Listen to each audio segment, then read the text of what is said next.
Welcome back. So today we're going to finish chapter 9, talking about land regulations. So it's going to be a short video. We're going to talk about the planning board. We're going to talk about the zoning board of appeals, historic and landmark commission, and then we're going to end the video talking about tax assessor. So again, hit the like button and let's begin.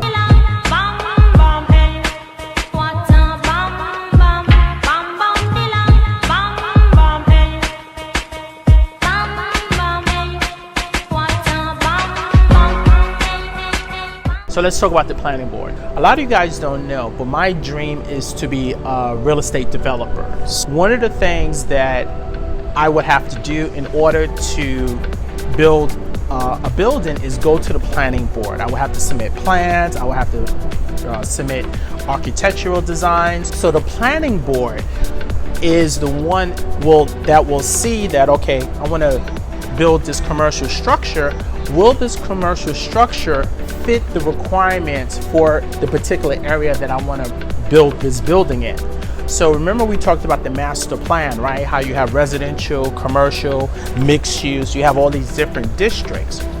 So the first thing that the planning board is going to do is they're going to see, probably aesthetically, will my design, will my project fit the area? And then the other things they're going to see is, does it also stay within the guidelines for the neighborhood or area that I want to build it, because that's going to be super important to them. Now, if for whatever reason the planning board says no to my design, and for whatever reason I just get denied, then I will go to this next one, which I'm going to talk about, which is called the Zoning Board of Appeals, ZBA, Zoning Board of Appeals.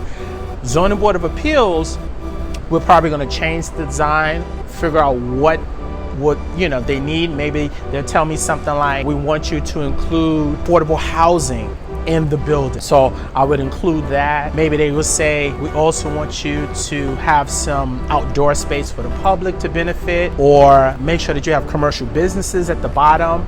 So whatever else they want me to do to tweak the design, I will meet with my architect and we would go ahead and make those changes, then go to the Zoning Board of Appeal and hope and pray that we get the approval. So that's the reason why the Zoning Board of Appeals. But again, you don't go to them until you get rejected by the planning board. What's the job of the planning board for your exam? To plan. Their job is to plan. They want to make sure that, all residential is where it's supposed to be. The architect is not something that's far out, that it complements, the neighborhood. Now let's talk about historic and landmark commission. So for those of you that are New Yorkers, right, if you've been to the Village, whether it's Greenwich, West Village, East Village, Harlem, if you've been to Brooklyn Heights, Park Slope, Fort Greene, Clinton Hills, Bedford-Stuyvesant Heights, right? You would notice when you look up on a sign that it says Historic Preservation District. And that's because brownstone or townhouses, right? They were built in the late 1800s, right? And a lot of them were built in like 1890s. So they can't be reproduced. And because they can't be reproduced, they're valuable. So the Landmark and Preservation Commission, it's their job to make sure that they regulate how these townhomes and brownstones look. So that's why you notice that you don't come across, brownstones that have all these wild different colors, right? For the most part, most brownstones have earth tones. They have earth tones, and that's not by accident. When you're driving down in Park Slope or Brooklyn Heights or even in the Village, you notice that mostly all the properties look identical. And again, that's to preserve the historic value. So that's why we have these landmark and historic commissions. Their job is to regulate the exterior. Now, sometimes they could also regulate the interior, but for the most part, if you need to change your roof, change the windows, paint color, you have to get an approval.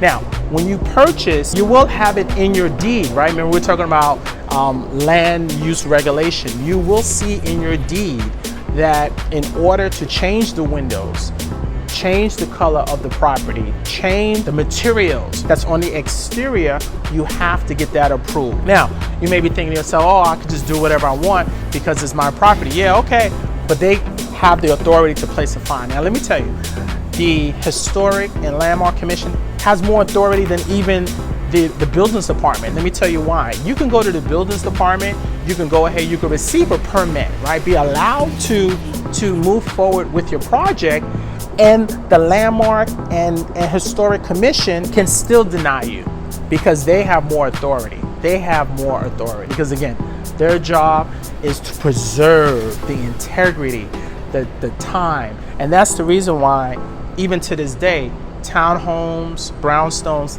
never go out of style. They're so valuable. And if they have, like, you know, original molding, I have clients that will pay, you know, $500,000, thousands of dollars more for those historic details in the property. So it is very, very valuable. The last thing I want to talk about is tax assessor. Now, a lot of times people believe that it is the tax assessor that is in charge of creating your tax bill. That is not. So later on, I think like chapter maybe 13 or 14, we're going to discuss everything there is about taxes, okay? I know you guys are going to be just as excited for that chapter as you was for the real estate math, right? But the tax assessor, all their job is, because it is the legislators that determine what the tax rate are. The tax assessor, their job is just to assess the value of the property that you own. So we all pay the same taxes outside of those of you that live in Jersey and Long Island.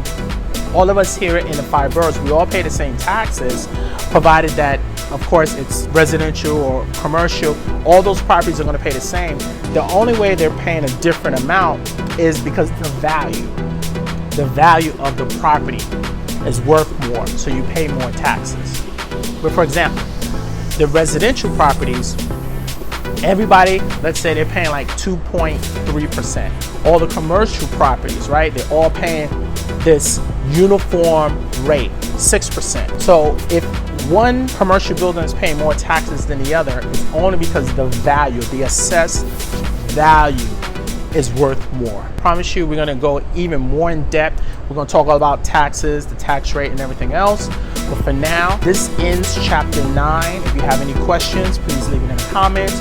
Don't forget to like, subscribe, and share the video. And we are done with chapter 9. And the next time I see you will be in chapter 10. Stay safe, and I look forward to seeing you guys in the next training. Take care. Thanks again for coming to our channel. We look forward to continuing to help you and guide you through your real estate book. We are currently doing a New York real estate sales book, but later on we will follow with California sales book, Florida sales book, as well as New Jersey sales book. So look forward to those videos. One of the other things that we want to also discuss on the channel is investment, because most real estate professionals out there, they never get to learn about investment at their firm. So we want to talk about foreclosures, what type of properties you should buy. So don't forget to like and subscribe and share the video so that you'll be notified when we drop those videos. We're trying to drop at least a minimum of 3 videos per week, and we look forward to seeing you in our next video. Thank you.